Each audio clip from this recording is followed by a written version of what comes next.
Olá pessoal, sejam muito bem-vindos ao canal Gol de Canela.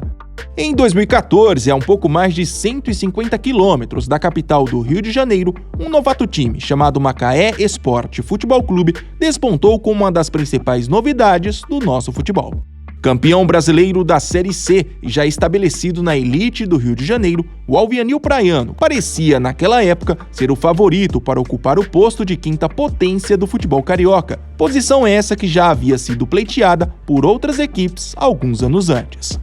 Porém, devido a diversos erros administrativos, aliados a uma delicada situação financeira, o Macaé, infelizmente, não conseguiu se manter por muito tempo entre os principais times do Brasil e hoje, além de estar sem divisão nacional, também amarga o fato de estar longe da elite carioca.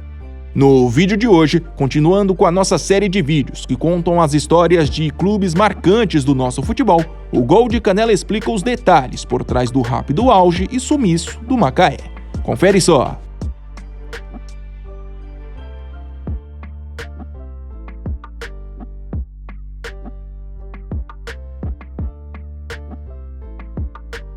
Embalados pelo relativo sucesso do União Nacional, clube de Macaé que no final dos anos 80 havia vencido a terceira divisão do Campeonato Carioca, no dia 17 de julho de 1990, três amigos fundaram no bairro macaense de Botafogo um time chamado Botafogo Futebol Clube.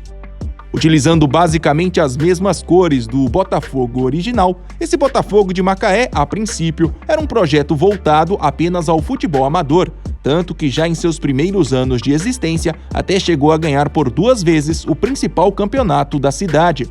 Mas, já em 1998, após um convite de Eduardo Viana, que na época era o presidente da Federação de Futebol do Estado do Rio de Janeiro, a FERJ, o clube se profissionalizou e ainda naquele ano foi inscrito no módulo intermediário, competição que era equivalente à terceira divisão carioca.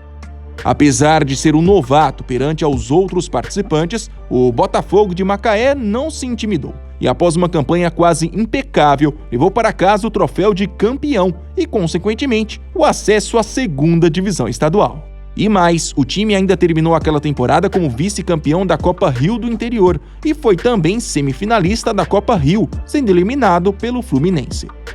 Em alta com o povo macaense por conta dos excelentes resultados iniciais, ainda em 1999, o Botafogo de Macaé deixou de lado a identidade de fundação e passou a adotar a marca Macaé Esportes, que na época era usada por um time de vôlei feminino da cidade.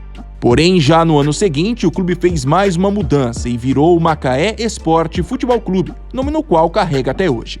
As cores azul, branco e amarelo, que haviam sido incorporadas em 99, continuaram a ser usadas. Nessa altura, o Alvianil Praiano já tinha conseguido uma maior proximidade com a prefeitura municipal, que logo viraria um dos principais patrocinadores.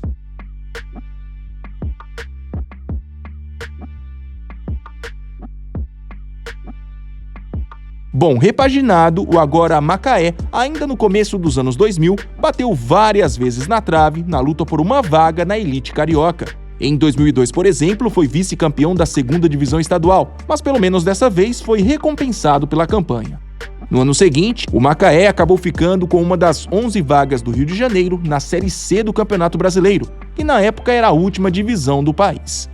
Em sua estreia em competições nacionais, o Alvianil Praiano até passou da primeira fase, mas na segunda foi eliminado para o Tupi de Minas Gerais. Já em 2006, durante um período de muita bagunça na Federação de Futebol do Estado do Rio de Janeiro, o Macaé até conseguiu garantir em campo o tão sonhado acesso à elite estadual, após conquistar mais um vice-campeonato na segundona. Mas como a competição foi invalidada pela Justiça por conta de diversas irregularidades, teve que permanecer na divisão de acesso. No ano seguinte, não teve jeito. Com a FERJ oferecendo 5 vagas na elite, o Macaé ficou com a terceira melhor campanha e, enfim, pôde, em 2008, figurar pela primeira vez entre os principais clubes do Rio. Começaria ali um dos momentos de maior estabilidade da história do clube, que vale lembrar que, naquela época, tinha só 20 anos como profissional.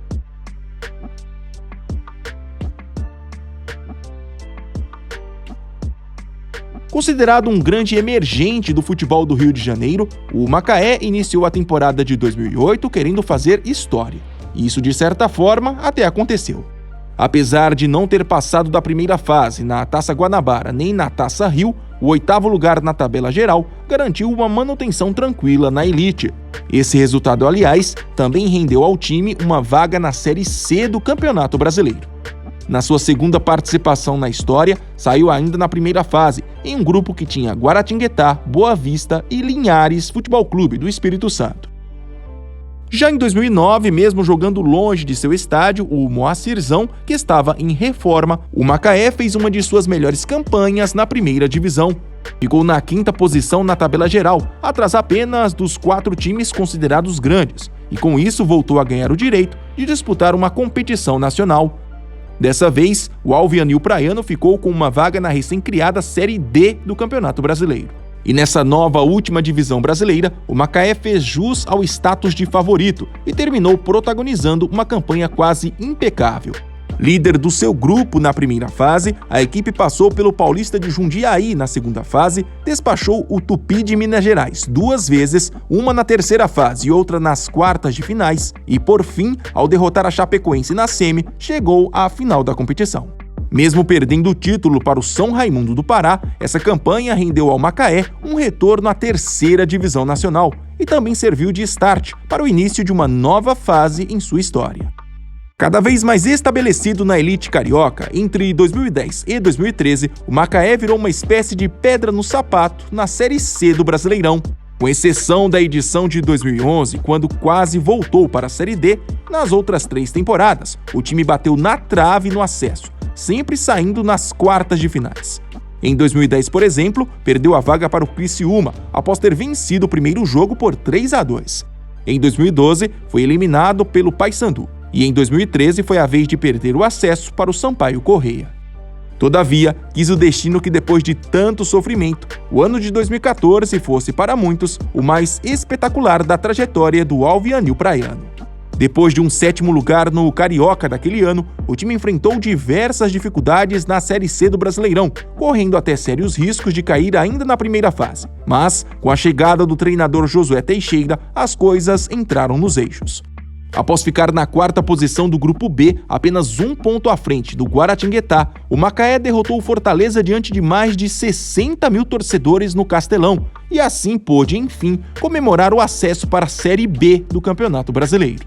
E não parou por aí. Após derrotar o CRB na semi e o Paysandu na final, a equipe levou seu primeiro troféu nacional da história. Como eu disse na introdução, a partir desse momento, muitos encaravam o Macaé como a 5ª força do futebol carioca.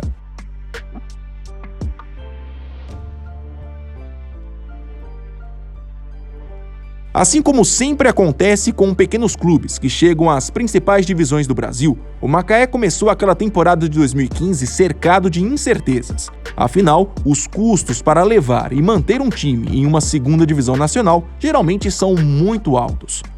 Na elite carioca, apostando na manutenção de vários jogadores que participaram da temporada anterior, ficou na 6ª posição, só atrás dos 4 grandes do estado e do Madureira. Isso, de certa forma, até animou os torcedores macaenses. Já na Série B, o início foi quase perfeito. Foram 4 vitórias nas 6 primeiras rodadas, o que garantiu a equipe, em algumas ocasiões, no G4 da competição. Mas, no decorrer do campeonato, um misto de problemas dentro e fora de campo fizeram o Macaé perder força. Atrasos salariais, trocas de treinadores, saída de alguns jogadores importantes e até problemas na preparação física da equipe fizeram o Macaé chegar na última rodada da Série B de 2015 precisando de uma vitória fora de casa contra o Ceará para escapar da degola, o que infelizmente não aconteceu. Diante de 40 mil torcedores adversários, a equipe até se comportou bem, mas no final das contas perdeu por 2-1 e deu adeus à 2ª divisão nacional. Esse foi o primeiro rebaixamento da história do Macaé. A partir daí, pelo menos no cenário nacional, as coisas saíram dos trilhos para a equipe macaense. Apesar de ter passado por uma reestruturação, brigou contra o rebaixamento na Série C de 2016, escapando apenas na última rodada e no ano seguinte, após mais uma campanha irregular, desceu para a Série D. E por fim, em 2019, após não passar da primeira fase na Série D de 2018, o Macaé ficou sem divisão nacional. Por outro lado, no Campeonato Carioca, o Alvianil Praiano chegou a ser rebaixado para a seletiva estadual em 2017, quando ainda estava na Série C do Brasileirão. Mas, entre trancos e barrancos, só caiu de vez mesmo para a segunda divisão carioca na temporada de 2021, após uma campanha marcada por protestos por conta de atrasos salariais e até graves acusações de possíveis manipulações de resultados. Com a saída do presidente e fundador Mirinho por conta de problemas de saúde, o Macaé vem sendo gerido por uma nova diretoria, que está planejando em um curto espaço de tempo, pelo menos um retorno à elite carioca. Caso consiga esse retorno, o próximo passo da equipe é tentar uma vaga em uma competição nacional, seja ela a Série D do Campeonato Brasileiro ou até mesmo a Copa do Brasil, competição essa que o Macaé nunca jogou. E não se esqueça, se gostou do vídeo e ainda não é inscrito, por favor se inscreva no Gol de Canela. Até mais!